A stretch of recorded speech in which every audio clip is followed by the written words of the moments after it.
This episode is sponsored by NordVPN. More on that later. I can't even be a passenger in a car.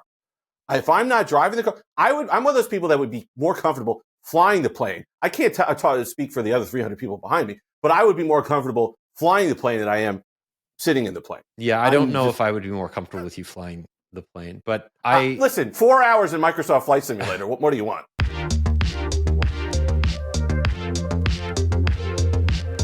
Hello and welcome to the Android Police podcast. My name is Daniel Bader. And my name is Stephen Radosha. Last week, we were going to talk about the Galaxy XR. That was announced a week ago.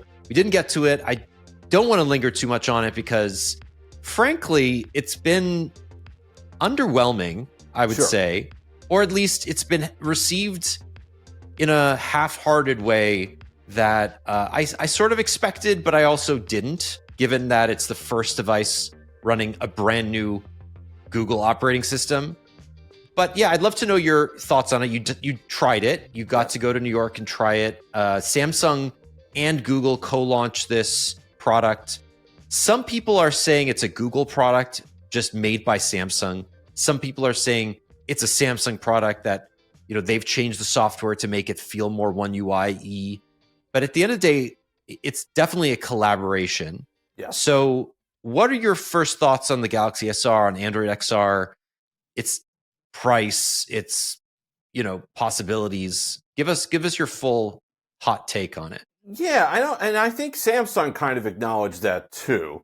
Maybe they won't publicly, but kind of acknowledge that, yeah, this is not necessarily a stepping stone product, but it's the first one. And then there's going to be, I think even in the press release they put out that there's going to be something more like your prescription eyewear, like it's meant to be a family, well, the first piece of a family of Android XR products. And I think you're right about the software bit. It feels like Samsung skinned Android XR, but the underlying selling points, like the actual functional bits that they showed off, like the improved Google Maps, YouTube stuff, was all Google stuff. So it was interesting to see that the Galaxy XR essentially being a vehicle for this new Android XR Google stuff that they wanted to get to.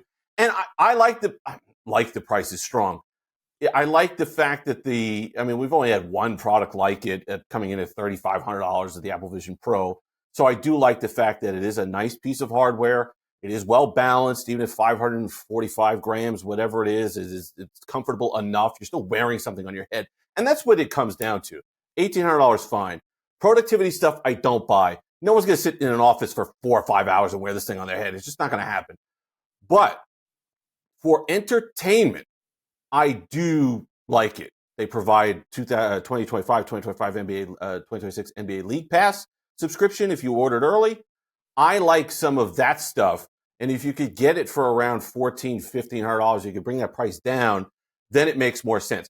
Don't buy it as some sort of, well, I'm going to do 20 different things. It makes sending an email significantly more complicated than it should be. It doesn't take a complex task and simplify it. It takes a simple task and makes it more complex. But for entertainment purposes, I think that the sky's the limit. I would love to see overlays of my fantasy team and stuff on the field, and when watching basketball, maybe they put a camera on the center court on the sideline, and you're looking around, and you could do. There's a lot of possibilities entertainment wise. Gaming, there's a lot of gaming demos, but I think that's really where it stops. And then you're going to have the Google XR, like the glasses, the actual eyewear glasses, as the functional one that more people are going to want to buy and wear outside. Right. I think the issue that I keep coming up against is the compute that you need to get from Vision Pro / Samsung XR to like the same thing in a pair of glasses is a gulf that I just don't think will be made in a decade, right? Maybe a decade. But if you look at the early reviews of the Meta display, which are mediocre, and that while people acknowledge the advantage of having a display available to you, the compromises around size and thickness and battery life and input particularly. And I was listening to V Song in a Vergecast episode the other day talking about her experience with the neural band and how, you know, this is a single use accessory that you wear around your wrist to control the Meta display glasses. And that in a perfect world, you would have an accelerometer in there and a step tracker and a screen and a blah, blah, blah. And I'm like, that's the last thing I want from this, right? Why compromise the one thing it does well by adding a bunch of stuff that you don't want? Because it's not like somebody's jumping out of their chair to replace their Apple Watch or their Whoop band or their whatever Fitbit with a Meta powered health tracker. Like, no, thank you. and also just, I don't think that's what Meta's goals are for this product ever. And clearly, like, the end result is to have the same input, which is using your fingers, as the Vision Pro and the Galaxy XR, right? But those have large cameras. They have multiple cameras. They are much more purpose built for that input method. And the gulf between where the Vision Pro is and the Galaxy XR is, and the inevitable, like, final boss of this category, to me, just, it feels unrealistic. Not to mention the fact that you're also talking about another thing to wear on your face. Yeah. I just think about, like, philosophically, the idea of putting on a pair of glasses on a daily basis, and how for some people that's natural and that just I wouldn't happens. Right. And you would probably be okay with just replacing your pair of glasses with another pair that happens to be smart. But for people who don't wear anything, adding that to their face is kind of a big lift. And I, as a, sometimes glasses wearer, sometimes contacts wearer, don't mind putting on a pair of smart glasses. I don't mind putting on a VR headset, but I do it with purpose. It's not some ambient piece of technology that lives on my face. And that is the end goal here, is just to make it part of your everyday carry, for lack of a better term, right? And I just can't see us getting there without, like, not just a technological leap, but a cultural leap. And that comes down to, like, cost benefit analysis, literally cost, but, like, eventually when it gets affordable enough where people don't have to, like, sell their house to buy one of these things, then the other cost, the personal cost, is like, is it worth it? Does the benefit of having this thing on my face outweigh the cultural uplift to get me to wear it? And I don't know. I mean, I can't see that far into the future, but that strikes me as like a very far down the line problem. Yeah. Well, the 2 points you brought up, and the first one is the I happen to like that portion of it. Glasses wearer, so it's less of a big deal for me. I just throw on a different pair of glasses. I don't want them to be chunky and awful. They have to have some style. That's why Google's working with, Samsung's working with these different eyeglass companies to make them somewhat stylish. I happen to like that. That's why I like Google's approach to Gemini, or new approach to Gemini on the Pixel 10. Leave it in the background. I don't want the labor pains to show me the baby. When I need it, just have it pop out at me and whatever. I would almost enjoy having a pair of glasses on that passively is just kind of there. And then if I'm having a conversation with somebody, which, casually have a conversation with somebody in another language. But if that were to happen, then the translation shows up. If I say whatever the prompt is and I'm walking down the street, I then have the overlay of the entire street, reviews of restaurants, numbers, ways to pull up a reservation. That to me is what I'm looking for from these. So that the cultural gap is less for me. The technological, I agree. I don't know. I'm curious to see, Google showed them off at Google I/O.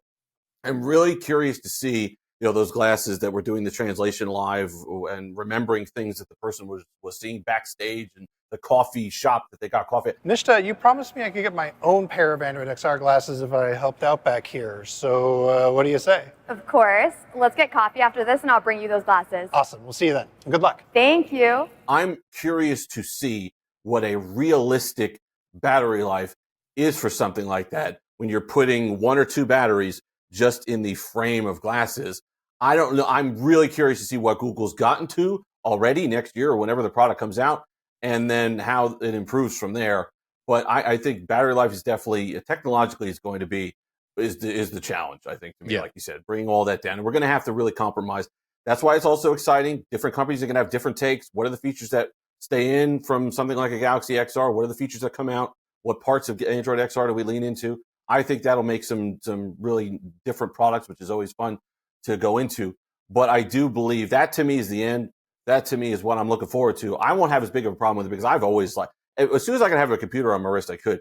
I've given up on having any semblance of privacy once I use Google products and these things. So if the thing wants to listen in the back, go ahead. I mean, I don't even have to tell you at this point.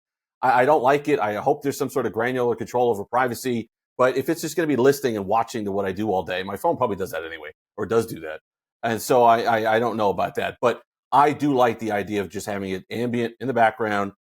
AI is just there. If it notices something contextually that I need, boom, it's there. And if not, it just kind of goes away, conserves power, and I just have a regular pair of eyeglasses on my head. Going back to the Galaxy XR, the app experience, talk us through that, because you have purpose-built apps for Android XR, but you also have Android apps that you can just pull up at any time. Right. And what's, I think, an advantage to Android XR versus the Vision Pro is that Android apps scale by default, right? They just scale. Developers have been encouraged for many years to make apps that scale properly for multiple screen sizes and aspect ratios. So the underlying infrastructure is already there in a way that it may not be for the Vision Pro. And I wonder, did you get a chance to try some of those Android apps? How do they scale? How do they feel using, just your finger and thumb to navigate? Like, what's the experience like? The finger and thumb, so the actual navigating is actually quite nice. It's relatively intuitive. There's a short demo, but you get it within seconds. You pinch towards yourself to go back to home. You pinch towards something to select something, and there's different rays and stuff that'll help you navigate where you are on the screen. So that was all very nice. The pass-through cameras were nice as well, so I didn't really get a lot of jarring experience. I'm not good with VR devices. I can't wear them. It's usually a frame rate issue, but the cameras, the micro LEDs or whatever they are, 4K, very nice screens. It was smooth. Everything was good. So I didn't really get the nausea that I get. Heavy movement I did, but I didn't really get the nausea I usually get with these headsets. But as far as the app experience, so it was a pretty on-rails demonstration. I did get to try YouTube. I don't know there was some sort of beta feature I don't think I can speak on yet, but I did get to try YouTube. I did get to try the new Google Maps. There was some sort of educational program that you was flying through the galaxy, or you're playing with a black hole. There's some interesting, to bring back to use cases, there are some interesting educational uses for it. I don't know what a school district's budget's going to be as far as $1,800 for these things for. I don't know if you put a couple of them in a classroom, but that's all the cool stuff that might come later on some of these things. But you're teaching a kid about a black hole, and you can touch the black hole, and you're going around the galaxy. That might be a way to imprint knowledge in a way that otherwise wouldn't happen. So that's pretty good. The app experience itself, the new Google Maps is nice. The new way to go through Google Photos is interesting. You could call up Gemini and ask about a photo. You can manipulate a photo with your hands. The YouTube experience is good, but you're limited on content. I don't know what it is with 360 cameras. I don't know if someone just hasn't made it for good 360 camera. Every bit that I've seen on a 360 camera looks like it was recorded on my Palm Treo 700. I don't know what it is with the resolution on a lot of those things, but it just jars me. It just takes me right out of the experience. So hopefully there are better 360 immersion technology coming out, because that was cool. You're looking around, your environment's there, and that can happen from inside of YouTube. So there are some cool things. The apps work well. I'm not doing what Samsung was like, you can play on your next vacation. I'm not doing that on a headset just because I can go into Google Maps. Like they were like fly around Rome and stuff like that. No, I'm fine. But some of the stuff was interesting and worked well. I didn't get a chance to do like a lot of the basic ones. Like I wasn't able to just go into Gmail, which would have been interesting to just see how just the regular app experience is. But Samsung did highlight that there are things, like you said, they're going to scale. There are some layers on top that it's doing with certain things that it'll enhance. I don't know what I can say, so I'm being careful. But there are some other things planned that will enhance apps that are already there that doesn't necessarily have to do with Google enhancing any of the apps. So I think it's an interesting app experience, to say the least, on some of those things. But again, I don't. It's you're going to have to buy it for entertainment, and it's how much you're willing to spend on entertainment. And if it's $1,800, then you're going to get a pretty neat entertainment experience and gaming experience. But otherwise, I don't know. The value isn't there just yet for me. Yeah, I mean, there was obviously a lot of conversation when the Vision Pro was announced and released about like a lack of Netflix on the Right. There's on the Netflix. App Yeah, Store. Netflix is there. I wouldn't get a chance to use it, but Netflix is there, and there's enhanced experience, but it's there. Yeah, I mean, these are kind of I would say table stakes at this point for any VR ecosystem. And what's interesting to me is that the conversation after the announcement very quickly moved away from Android XR, Galaxy XR into why? Like, why is this a thing? Right. We've already tried it. The Vision Pro failed. Even though Apple refreshed the Vision Pro with an M5 last week and gave it a more comfortable dual knit band, I still don't really understand Apple's strategy with the Vision Pro. I think it's very obvious that internally Apple will be pushing to compete more quickly with Meta and the display glasses. So the fact that like the launch of Android XR and the Galaxy XR seems to have been overshadowed to some extent even before it's been released is, I would say, indicative of like where VR is just as a competitive advantage to some other ways of like ingesting media or being productive. Sure. And all of the attempts that Meta made to make the Quest series into a productivity tool have kind of failed. There's a lot of games. There's a lot of stuff you can do. There's a lot of ways you can work out with your Quest. But like, I don't know a single person that puts on their Meta Quest 3 and has 3 monitors in front of them and uses it with a keyboard and mouse.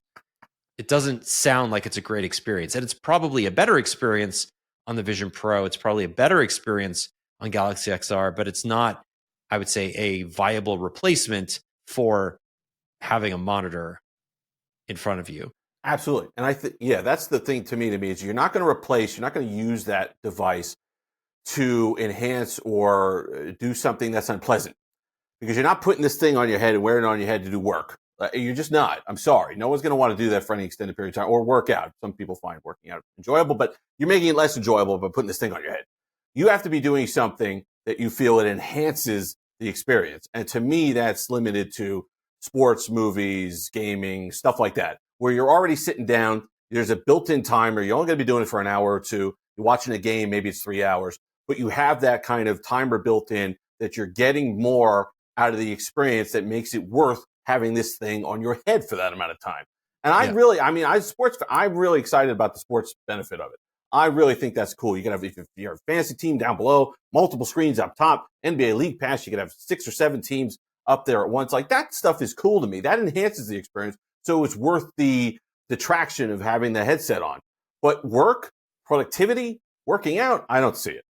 Okay, first of all, I applaud you for wanting all that information in front of you at one time, because I would have a stroke.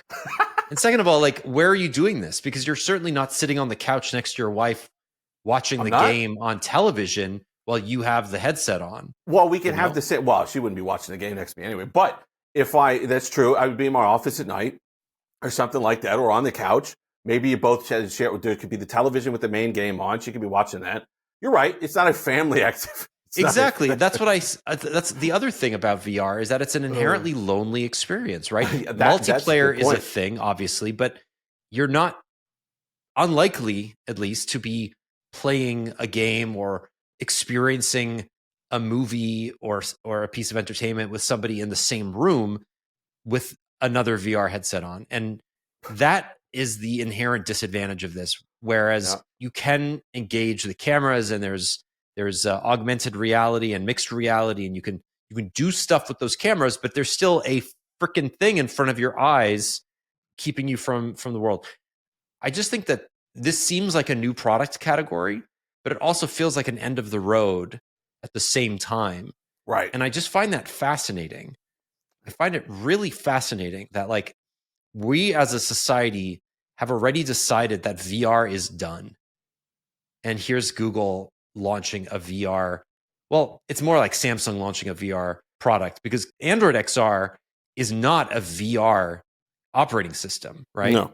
It is right now, but in 10 years, it's certainly not going to be. So right. The other thing I will push back on a little bit is working out. I work out in VR almost every day. Okay. And I love it. Okay. I love it. It's called Supernatural. I think I've talked about this before, but Okay. it's a Quest exclusive, and I've been working out with it for 5 years almost. But it is amazing, and it's only something you can do in XR or in VR. Okay, does it game your workout a little bit so it keeps you motivated? Exactly. Okay. It's well, that's music, enhancing the it's experience. movement, Right. it's everything. But like it is really one of those things where if you just look at somebody doing it, they look like an absolute idiot because they're dancing in a room waving their arms around. But the cardio that you get with it is unmatched, and it really does. It just like engages a part of you that you cannot access in any other medium. It's really built for VR, and it's one of those. And the other thing too, like one of my favorite things to do on my Quest is to play ping pong, table tennis, because there's a game called 11 table tennis or 11 ping pong. I forget the actual name of it, but it's so realistic that it feels like you're playing table tennis with somebody, and it feels natural, and the haptics of the controller are good. And like this is with the Quest 2. Like if they brought these experiences to a Vision Pro or a Galaxy XR, like with much more modern hardware and better displays and better sound and all that stuff, like to me, that's why you would want this. It's a really interesting gaming handheld or gaming console, but like you're not spending $1,800 or $3,500 for yet another gaming console in your life. Right. I want one of those pads that you could just walk, where it just keeps going, like you're walking inside the game, but it's like a endless treadmill underneath you. And now, thanks I think to you have to go to way, Disney World for that. now, thanks to you, I've got this picture in my head of 5 years from now, a young couple on like their third date, just watching the same movie with two headsets on, and just how awkward that social interaction is going to become. Like you said, with Galaxy AR or some of these AR headsets. But yeah, that would be pretty. It's not too different than a couple sitting on the couch, each like swiping through their own Instagram. It's good. See, absolutely. It's not too far away from that, which is not a thing that happens ever. No, never. Of course. All right, let's move on. Let's talk a little bit about another Samsung story. Yes. This one feels, I don't know how to feel about this. It's the Galaxy S26 line being released worldwide with Exynos, specifically the Exynos 2600 SoC. And why this is a big deal is Samsung has not released a worldwide variant of its mainline Galaxy phones since the Note 5, I believe, with Exynos. And it's a long time coming. Exynos has been beleaguered for years, a couple of generations of performance behind Qualcomm and Apple. It used to be the company behind the Tensor chips, and it used to build the Tensor chips, and now it does neither. So it's interesting that we're at a point where Samsung is building its own chips for its own products, essentially like going after what Apple and Google are doing. But according to early rumors, at least, the performance is rivaling that of the Snapdragon 8 Elite Gen 5. So we're looking at competitive performance, good efficiency, built on a 2-nanometer process. I'm not confident that's actually going to happen because Samsung hasn't actually taped that yet. But even if it's a modern 3-nanometer process, like it'll still be competitive. It speaks to like a shift in the market for Samsung, a company that obviously makes its own RAM, makes a lot of its own internal components, makes its own displays. Like this is a vertically integrated company that has still been reliant on Qualcomm for the majority of its performance devices over the last couple of decades. And this is I think this is a big move. If they commit to Exynos as a worldwide brand, as a competitive brand, as something that isn't just taking ARM's default designs and like slightly modifying them, but actually adding substantive NPU and imaging capabilities, like that's a big deal. I'm just not sure it's actually going to bear out that way. I can already hear though the people typing who had an S22 Ultra screaming that the Exynos 2200 basically just ruined their year, and it did though. It was a bad product. They were bad.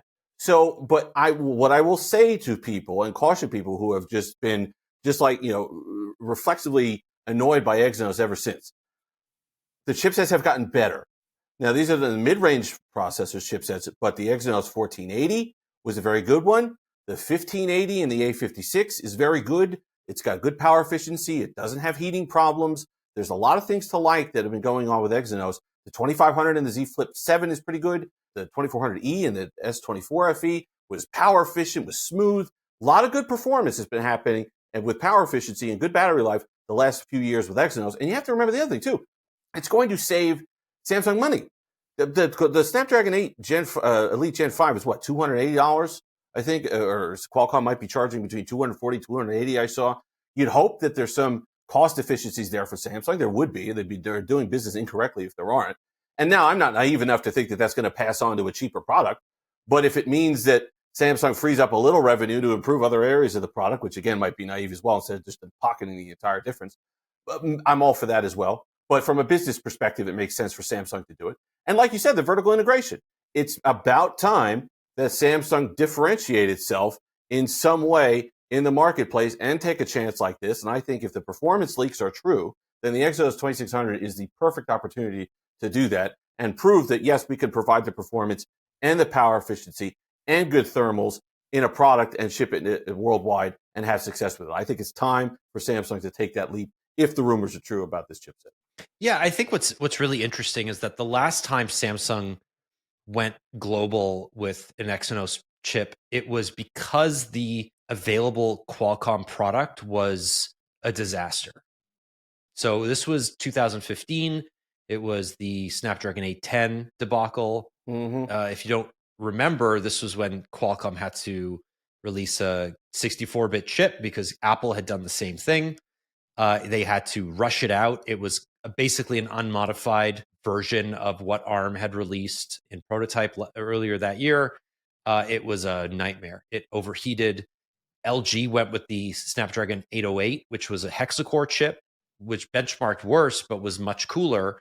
And that seemed to be the right decision. But everything that ran a Snapdragon 810 was basically just a usability nightmare. So Samsung, seeing this, made the right decision to release the Exynos 7420 globally. Now, obviously, as you said, there are many examples in the last decade where Samsung has released a US or North American phone with Exynos, but it's never been at the high end in the US since. The FE line often has Exynos chips. They even released I think it was the Galaxy Tab S10 series, had a MediaTek Dimensity chip.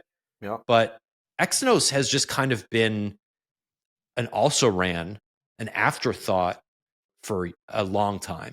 Why I saw this leak and I was bizarre. I'm like, wait a minute, you went from a generation of performance behind and now all of a sudden you're ahead? Like what kind of magic happened there? I mean, I'm not going to complain, but I just found it. Were you shocked? Were you surprised when you saw these leaks?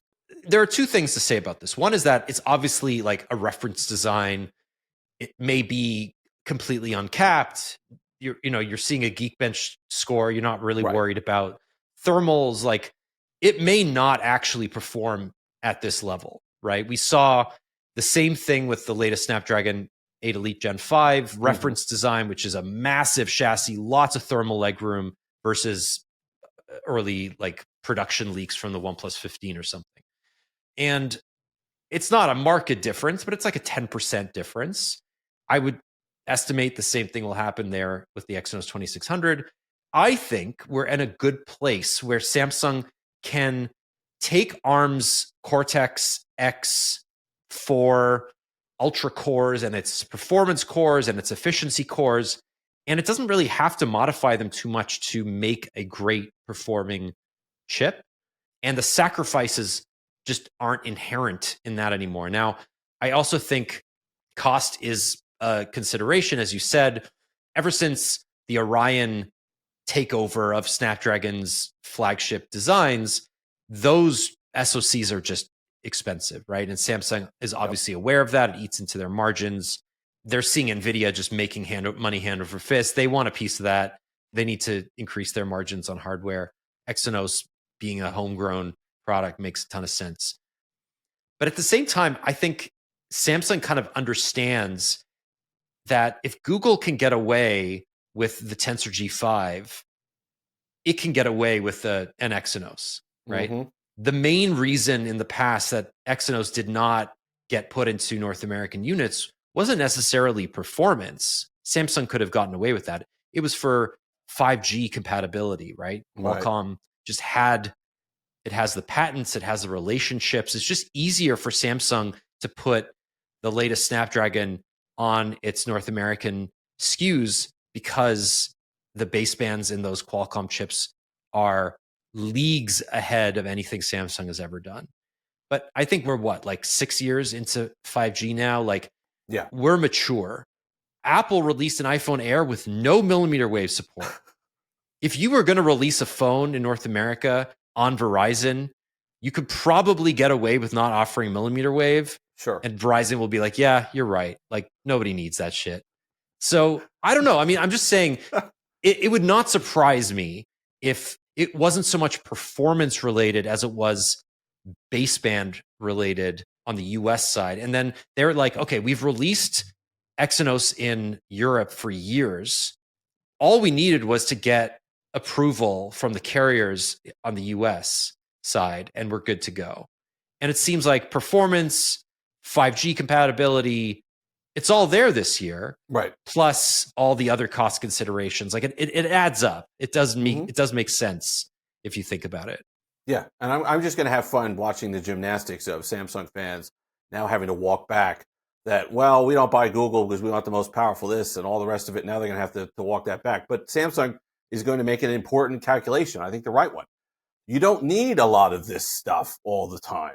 We barely cracked the ceiling on the Snapdragon 8 Gen 3 a lot of time. There's so many things that we don't use on these chipsets that just go just wasteful. That I think that I'm glad that Google's recognized this. I'm glad Samsung's now recognizing this. Yeah, it needs to be powerful enough to have games at high settings, to do the photo and video editing, some of these things in the background, the on-device processing for Galaxy AI. But there's a limit. You only need so much in some of these things. So the performance seems to be good. So they might not be sacrificing much. But I think it's interesting that Samsung, like you said, is coming to that realization like some of the other companies have. It's also really important to note that like Android in the US is Samsung. Yeah. We're talking about millions of units of phones every year that are no longer going to have a Qualcomm chip in them. Yep. Which is just like, it's a big deal. It's fascinating to think about. Qualcomm, for example, just announced last week that it is getting into the server data center chip wars with NVIDIA. Right. And what's interesting to me there is like they're going after this massive slice of the market that made NVIDIA into a $5 trillion company. It was, wow. It's all these AI data centers are powering all these AI experiences. If Qualcomm can even just like get 5% of that, it will offset the loss of its Samsung business. Absolutely. And it's not like Samsung is going to stop working with Qualcomm, right? I think the thing that I keep going back to is when I was at the Snapdragon Summit in September, and Rick Osterloh came on stage to talk to Cristiano Amon years after Google went its own way on the SoC side. Samsung, Google, Qualcomm made major components of the Galaxy XR. Yeah. They like pieced out what they were going to work on, and there was no overlap. And I think that is going to be increasingly true, where Google relies on Samsung for memory, Qualcomm relies on Samsung for X, Samsung relies on Qualcomm for Y, right? Like it's all very incestuous, but Google is not worried about not having Qualcomm chips in its devices anymore. And frankly, like it still does if you're looking over on the smartwatch side, right? Sure. It's very selective about what vendors it works with. And I wouldn't be surprised if a year or two from now, Qualcomm gets Samsung's business again in some respect. Or, it like puts Qualcomm chips in its mid-range devices and not its high-end devices, or vice versa, right? Like it's all very fluid. I think what makes sense this year from a supply and demand perspective may not make sense next year. And at the end of the day, that's why Samsung doesn't go out of its way to say we have a Qualcomm chip in our smartphones, because most of the time they don't. They have a Qualcomm chip in North America and they have an Exynos chip in Europe and Asia. Right. Yeah, no, I think that's absolutely right, and might as well be, because a lot of the Snapdragon 6 Gen 3, some of the mid-range and budget chipsets that Qualcomm make are very nice. I love the Snapdragon 6 Gen 3 in my Moto G stylus. It powers a lot of the Motorola devices. So you're right. It'll just go back and forth. Whoever has the one that fits the need is a good price they're going to put in, and these three companies are going to work together. Right. It's the Snapdragon XR 2 Plus Gen 2 in the Galaxy XR. They do need to work on the naming. They need to hire a PR company or something, because the headset one just lost me completely. I thought it was a typo when I saw the press release. I had to ask somebody, because I'm like, there's no way you went XR2 Plus Gen 2. But they did. But yes, you're right. They're all going to work together on these things. They're all going to work together on these things and just pick and choose where the partnerships make sense. And let's get back to the other thing, though, real quick, with the $5 trillion. I saw that the other day when it happened. And you had mentioned a few episodes back about the AI bubble. And boy, is it going to be look out below when that thing finally bursts. Maybe not NVIDIA necessarily, because they're going to be a leader. Maybe not AMD. But there is going to be trillions of dollars of value lost when that bubble bursts, because it is flying high right now on the AI side. Oh boy. I am fascinated about what's going to happen now that OpenAI is a for-profit company. Right. And with all the incentives therein. Like, I find it appropriate that Cory Doctorow's book, Enshittification, is out now, because he makes the argument that like companies will purposefully enshittify their products when they have you in their talons, because you know that they know that you can't leave. And there's no better example of this than ChatGPT, right? Sure. Like, not to say that the core product is bad, because it's not yet bad, but like the small things that ChatGPT they're showing their ass every single time they release something like Sora 2, or they accede to allowing sex bots in there, with like an age check. Like, all of these small things are adding up to, hey, we've raised $600 billion in venture capital, and we at some point need to make that money back. It is like, okay, now the shackles are off. Now we're a for-profit company. We are under no obligation to pretend that we are out there to protect the world against the impending doom of AGI. Like, no. We are going to enshittify as much about the AI ecosystem as we can, and then every single competitor will follow suit. The other side of the coin is Google. So Google today made an announcement that it's partnering with Reliance, the company behind Reliance Jio, which is a very, very big network in India, to give away Google AI Pro for 18 months to anybody on Reliance. You see this all the time. This is what Amazon and Google did with the Nest Minis, with all of the things that it eventually wanted to take over the world. You're giving this product away for free for 18 months, with the understanding that a small percentage of people will continue subscribing to it at that point, because they have no choice, because they're so reliant on it. It's the same thing that Uber did when it launched, where it basically had all the money in the world at 0% interest to undercut the competition, to just get you hooked on Uber and Uber Eats. And then eventually, when credit wasn't free anymore, they jacked up the price. And now that's why a coffee costs you $40 when you order it from Uber Eats. And it's the same thing. I mean, I will say, I think it's admirable to some extent that companies like OpenAI and Google started charging for AI access early on, right? That it didn't pretend that this was a free service. Like, the free tiers are obviously always going to be there, but like, if you want the best of the best, pay us $20 a month, pay us $200 a month, right? To offset some of those massive infrastructure costs. But at the end of the day, like, people are not going to want to pay for AI. And that is going to ensure the enshittification of these end products. And we talked about it on the Ring thing when they released that pet. I think it was Search Party. I sent it to. That's what they're calling it, where they'll use the Ring cameras as like a giant mesh network to identify your lost pet. I said, well, how long is it going to be until they're working with law enforcement? And then The Verge has it. It was a couple weeks ago. Apparently not long, because Amazon partnered with Flock to allow police and law enforcement to request images from your Ring cameras if it feels that you have evidence regarding a crime. And how long? They say right now you can decline. You can say no. How long is it going to be before you can't say no, or you won't even know whether the footage has been turned over or not? So it is. It's coming, like you said. It's coming, like you said. But we were right on. We were like, how long is it going to be? Well, it was 2 weeks, I think it was, before that happened. We broke our own record. Like, I wasn't even expecting it to be that. That was fat. Like, they didn't even pretend. They didn't even like hide it on that one. Like, wait a minute. Yeah, because they said, if I'm sitting here thinking of this, you can't tell me that someone smarter in one of these positions is thinking exactly the same thing. It's like, wait a minute.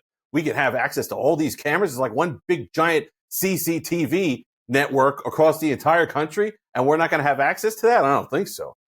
But, yeah, that happened quickly.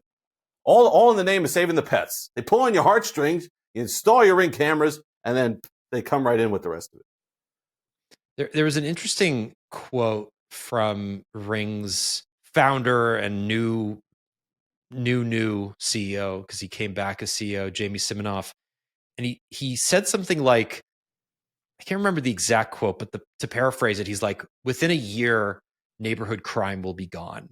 Oh no! Don't. He said the quiet part out loud. What? Yeah, he's like, this is meant to like make our neighborhood safer, and as a result of like our partnerships with police across the U.S., like neighborhood crime, petty crime, vandalism, breaking and entering, that's all gonna be gone within. I mean, I just hope it's not like we said. The other prediction was Minority Report, that we're going to use the cameras to predict when crime is going to happen and then intercede to stop it. So I hope that's not the next one. Well, we'll give that 10 days. Let's see. It's the 30th. Until Minority Report? I don't know. Maybe a week. Maybe, all right, we'll do a week. Month. Okay, all right, we'll do a week. Maybe a month. This episode of the Android Police podcast is brought to you by NordVPN. More governments than ever are cracking down on internet access in one way or another, and NordVPN lets you get through those barriers with one click. Thousands of servers in more than 150 locations around the world are available to you with a NordVPN subscription, and it does not log your traffic, IP address, or browsing data, and you can use it on up to 10 devices with one account. NordVPN is also one of the fastest VPN services around, and that means you are always going to have very good performance when you are logged into a NordVPN VPN server. It also means getting stuff done more quickly than ever before while keeping your browsing data safe.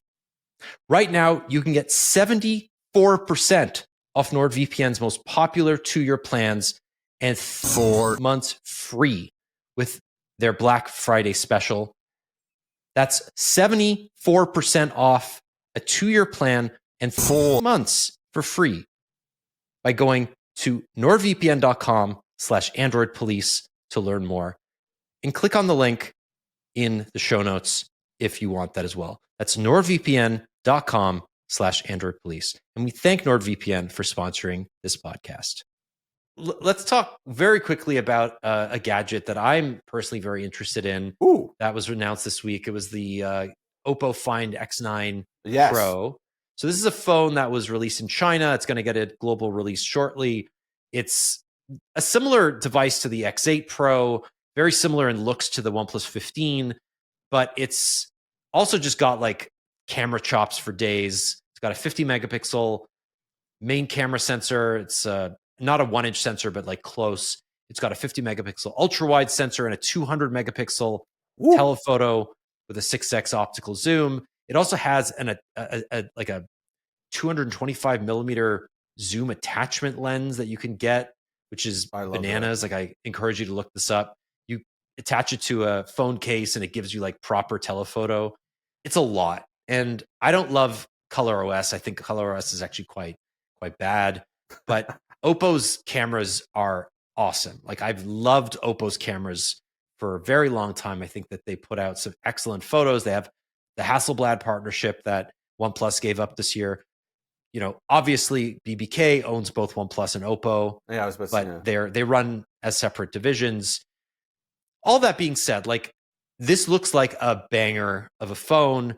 It's going to be very expensive. It's going to be one of those like top of the line devices that not a lot of people are going to use, and it's obviously never coming to the US officially, but like it looks like a good product, and a lot of people have said this is their favorite Android phone of the year so far.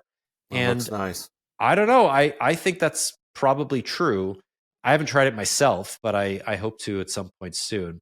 Yeah. And yeah, frankly, I'm excited about better cameras and phones. So I'm all over this. You bring all these things up, and all you do is just make me sad. You just make me sad because I know we're never going to see them in the.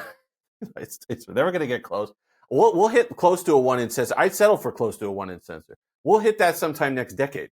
We're just, I think, at Samsung's going with a slightly larger aperture or something like that, wider aperture for the S26, and we're all supposed to sit here and applaud that when these cameras are coming out that are fantastic. I wish we could use it. I wish the carriers aren't like they are, but yeah, that looks like a fantastic phone, and another one that I just wish we had that kind of competition here to drive Samsung and Google and all the right, and Apple. But that plum color that I'm staring at is gorgeous. What a nice! It's like a deep red maroon, just a really nice looking phone. Sharp colors phone. back. Colors back. Listen, one at a time. We got orange. Might get orange on Samsung. They can't help themselves. We got the blue. That really nice. The indigo is back on the Pixel devices. Colors and saturations coming back. What's your over under on whether the S26 Edge is a real thing? Listen, I'm gonna look like an idiot until the end, until they actually release these things. I thought the plan always was, and it made sense, that the Edge was supposed to replace the Plus. Yes. It makes sense to do that. That solves so many problems in an already goofy product line. You have the Edge be like the fancy one, the status one, the cool one, the thin one. That's $1,000, and then you have the Ultra, $1,300. You get the extra lens or two. You get the S Pen, you get the bigger battery, and then you get the Pro one, and then the Edge is the consumer one. That makes sense. You could have that price gap. I don't know why you wouldn't do that. So until I see that not happening, I don't believe it. So I think the Edge is back. I think the Edge is just, even if they rebadge it and make it the Plus, the Edge will be the Plus. I'm laying on that one because it makes too much sense. Now, that means that Samsung probably won't do it, but that makes too much sense to me. Unless I'm losing it, which is entirely possible, that makes a lot of sense to me. I agree. I don't think it's canceled, frankly. I think it never was, and I think they'll continue with it. Now, I understand as a one-off, like as its own, to have the Plus and the Edge made zero sense. It was just meant to be like, here's this phone. It came out at an awkward time. They advertised it awkwardly. It clearly wasn't as good as just the Plus that you could get for $200 less and have to add a millimeter. Wow, the horror. But so it didn't make sense to me as a standalone product. The whole time the plan was to make it the middle child. But I will see. I hope. All right, so we're going to finish our discussion today with the segment that I look forward to every week. Yes. What's making us happy? I'll let you go first because I think you know what's making me happy. But okay, I'll let you start. I've got two. Second one's a quick one. First one, we got to take my daughter last weekend to Friendly's. Now I don't know if Friendly's in Canada has the same nostalgic value as it does to 90s children and 80s children here in the United States. I don't know what Friendly's is. So it's like a family restaurant, diner-style chain that I could have swore went out of business 15 years ago. But they had this signature sundae. I'll have to send Jules a picture that kids in the United States will know. It comes in like this stainless steel thing with a cone on top, and it's like a clown or something like that. So we got to take her there. She was down in mac and cheese having a fun. She had the sundae. They haven't changed the sundae in 35 years. It's exactly the same. It looks the same. So we got pictures of her enjoying that, something that my wife and I enjoyed in childhood. So it was kind of cool to get my daughter to enjoy something like that in her childhood and have those pictures. So we were shocked that there was one still in business. We went there, and that was fine. So that was that was a thrill for me. The second one was coming away with a big Week 1 victory in our fantasy basketball league. It was not a blowout victory. 7-2 is a blowout. 6-3 was a decisive victory. Week 1, taking out the trash and getting the job done, winning in our basketball. Against fellow Valnetter, Rich Woods. Oh, I didn't know that. Yeah. Wow. I stand by what I said. Taking out the trash. Taking out the trash. Have you ever tried not losing? I also won my first week. I will say it's a joy and a privilege to be playing a fantasy basketball with some of my coworkers. I'm extremely excited to see our week. I think it's what, week 6? Week 6, you told me. Week 6, yes. So we'll look forward to that. Well, congratulations. Thank you. On the win.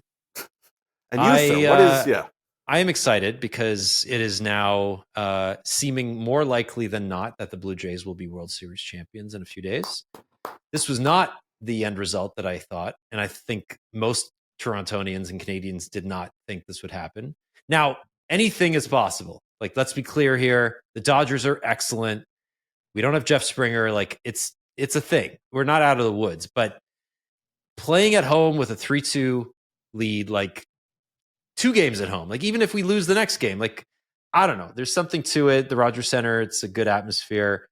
Either way, it's been a great series. I've really enjoyed it. I tried my best to stay up until 3 a.m. the other night in the 18-inning game. Did not happen. I was out by like midnight. But just the fact that like the Jays have been competitive this year is just, it's a joy. And it's not like they have a Ohtani on the team that just dominates every game. Like, there's no one person on the Jays that you can point to as being like, this is a superstar. This is our Michael Jordan. Like, it's just a good team. Right. And they work well together. They get base hits. Like, they do the work. Well, that one young kid they brought up, Savage or whatever his name is, you know what he makes? You know what he's currently making? $57,000. He will not make $57,000. No, I know, but that's just incredible to me to think that someone having that kind of impact in the World Series is making I just think it's amazing that like the guy was basically a minor leaguer at the beginning of the season. Right. And the powers that be saw this potential in him, right? Like, I know that like drafts are different in baseball than they are in football and basketball and hockey, but like just to have the foresight to be like, this 22-year-old kid or 21-year-old at the time kid has the potential that we're just going to work him in the minors until he's ready to come up. And then he's starting and last 7 innings in Game 5 of the World Series. Like and he with an ERA of 1, like just mind blowing. Like the kid, nerves of steel. I got to give him credit. I've just been loving the memes where it's somehow America's team is in Canada just because everybody hates the Dodgers. Nobody wants the Dodgers. And then on the other hand, there's like Max Scherzer, who is 41, who is just like a kid in a candy store. You see him, he's just like loving every night being out there. He's throwing like he's 25, right? Like this guy, he's won 3 Cy Young awards. He's won 2 World Series. Like the guy's been there, right? Then like, he's also in it. Don Mattingly is in it, right? Like there's Guerrero is doing this for his pa. Like there's just so many stories too from this series that you love to see. Plus on the Dodgers side, like Yamamoto finishing 2 complete games in the last month, which is unheard of. The first one that he did was the first complete game, playoff game since 2004. Yeah. I didn't know it was that. That's incredible to me. But the 2004, not yesterday. He is one of the most entertaining pitchers I've ever watched. Like, just from the way he stands on the mound and like nonchalantly practices, to his wind up, to his pitch, to his like everything about him is just so engaging, which is terrifying for me because he's starting Game 6. But he's a freaking beast. Like you talk about Ohtani and how like he's basically the perfect player, and he kind of is. Right. But there's no way that Ohtani's ever going to be as good a pitcher as Yamamoto. Right. And like to see this guy in action is just, it's something else. Yep. So props to them. It's been a great series so far. I've really enjoyed watching it. Hey, listen, at the beginning of the year, if someone told you you're going home Game 6 for Game 6 and 7, up 3-2 in the World Series. You're signing right there. That's all you can ask for. You're signing for that, and you're taking your chances in 6 and 7. I think you got an excellent chance. I agree. I very much agree. And like, it's funny because the Jays have just not really been in the conversation for a decade. No. Like they've been a playoff contender team for a couple of years now, but like the last time they made any inroads was 2015. Right. And now clearly like they're back, and it's, I don't know, it's fun. It's fun to see it. And done the right way with batting. All these sabermetrics, all these guys watching Moneyball, all this nonsense that you see or whatever. Why Moneyball people are actually fun. But they do it with hitting, defense, pitching. They're all hitting wonderfully for the playoffs. And instead of all these other teams that sit there batting .220 and hoping to get a 3 or 4 run home run to somehow win the game, and then striking out 20 times. It's nice to see a team with a high batting average playing the game the right way have success. Amen. I just listened to an interview with Michael Lewis the other day about Moneyball. There you go. And I mean, that guy's awesome. He's wow. Great. I'm very, very. Anyway, that's another podcast. But anyway, thank you as always. This was great. This was fun. What can I tell you? Thank you, Jules, as always. He was in China a few days ago. I did not know that. So welcome back, Jules. And props to Jules. I made that. I didn't. Well, because we're of a certain age. I made that obscure Reagan reference last week, and he found the clip and put it in to help the younger viewers understand what the heck I was talking about. Our farm system has been in the bottom 10 for 45 years, aside from the one frame of time when they traded all our talent away and graduated them all right up, and then we were the worst again. So he's excellent. Can't beat him. Can't beat him. Got to join him. All right, that's it. That's the show. Podcast at androidpolice.com if you'd like to hear more. Until then, we'll talk to you soon. Bye-bye.